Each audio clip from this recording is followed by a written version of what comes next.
Hey, what's going on? What's going on, everybody? My name is Ratmet, and welcome back to another horror reaction. So, in today's video, we will be reacting to Fishing Stories Animated. So, I hope you guys enjoy it. Here we go. Fishing Stories Animated. There used to be a pond about half a mile away from my old house that I would commonly go fishing in. Oh, nice. It was nicknamed Daryl's Pond. I still have no idea who Daryl was or why it was called that, but nobody owned it, so people would once in a blue moon go fishing there as well. It was usually me by myself, though. I had dug a pole into the ground where I would tie a noose to and from my small kayak. Oh, yeah? I'd say it was about 3 in the afternoon when I rowed out to the middle of the pond, the sweet spot for getting a decent catch. Oh, nice. There was Pretty another good catch. person coming out from the trees. I waved at him and gave him a smile. He hopped into a small boat floating by the edge of the pond and began to row over to me. As he got close enough where trying to speak to him wouldn't come off as obnoxious, I gave him a friendly, "Perfect day, isn't it?" "Yes, absolutely," he said. He didn't say anything after that, and I started to feel a bit awkward, as if I were obligated to keep some kind of conversation rolling now. "So, you come out here to throw some lines?" I asked.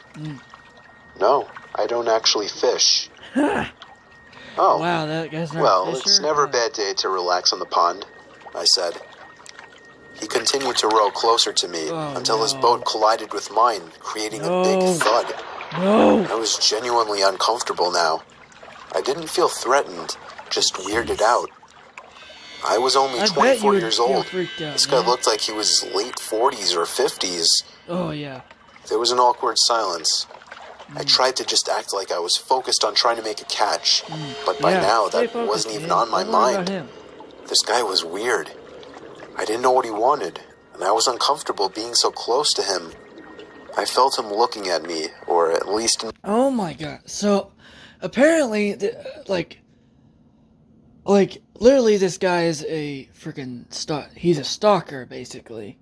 You know, you know, like, if you're fishing and somebody comes up to you, they're obviously stalking you. my direction as I faced halfway to the opposite direction of him. I took a quick glance to my right.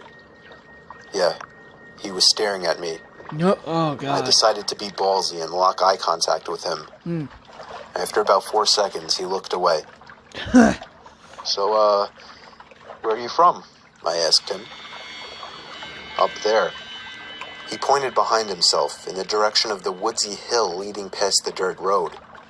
"Oh, you live Okay. by Suffolk?" I asked. No, I'm not," he said. "What made you decide to come out here?" I said. "Why not?" I continued to try and uncomfortably fill the awkward silences that kept coming up. His responses were dry. He didn't contribute anything to what was barely a conversation. He just... Guys, I've got to feel a bit creeped out about this one. So, we'll see let's see what he does. sat there not doing anything with half a smile on his face, looking either at me or in my general direction throughout. I was creeped out. My heart was racing at this point. The same. I'd go as same far way as saying that I was right now. nervous for my life. We were surrounded by trees in all directions in the middle of the pond. I started to row a bit closer to land, but in a very low-key kind of way, trying to play it off as me just trying to find a better spot to find some fish. No. I was horrified when I saw he was following me. No. "What a No. great day, huh?" Oh I god. felt a shake in my voice. I got close enough to the edge of the Oh my pond where I gosh. finally told the man, See, I told think you the I'm gonna man call was a it a day." stalker. I turned to see his reaction. He was still What? staring at me, but his smile was gone now. Oh no. "I can't let you leave," No. he said. He lifted No. his flannel to expose a No. handgun sticking out of his No, jeans not a pocket. gun. No. As soon as I could process what I was looking at, I dove No, out of the run. boat for land, ran the whole half-mile Run. uphill through the woods back to my house, and Oh locked my every door God. and window as soon as I made it home. I pulled down the blinds to the dining room window, leaving it open just a crack for peeking outside undetected. It started to get dark out, and I left every light in the house off, still peeking out to the front yard, making sure I wasn't followed. Ooh. The time came when I finally decided I wasn't followed. I realize now, like you, that not calling the police immediately was a huge mistake. Yeah. I kept my bedroom windows open to let the room air out. My bedroom was on the second floor, so I wasn't worried about being watched through the window. About half an hour after shutting the light and falling under the covers, I heard the sound of leaves crunching from outside. Oh, God. I sat up to hear it more clearly. It was definitely something walking around out there. Normally I would assume it was a deer or a bear, but after what just happened, I was still in paranoia mode. Ooh, I sat up as still as a statue, except for my shaking out of fear, waiting as the sounds of the steps stopped. Hey buddy, you up there? No! Are you trying to sleep? Sorry. Oh my God! I felt like 100 pounds fell directly onto my chest. It was the same voice. How did he find your house? I didn't. How does this guy, find your house and then says, like, are you up there? Like, oh, that's so creepy and horrifying. A sound. I crept out of the room, quietly downstairs to the kitchen, and grabbed the phone, practically crawling on my way out to avoid being seen through the open blinds. I called 911 like I should have earlier in the temporary safety of my bedroom. I made sure to whisper into the phone, as I was still hoping that he hadn't yet heard or spotted me.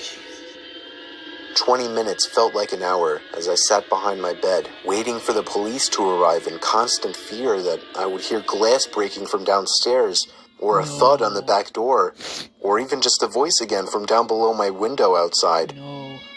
The police did a thorough investigation of the property in nearby woods, turning up nothing. They suggested I stay with a friend or a family member for a few days, and so I did. I never heard from or saw the man again, but I still moved a month later. I couldn't deal with the constant fear and paranoia of being watched through my windows. Yeah. I feel much more comfortable fishing out by the bay now. Yeah.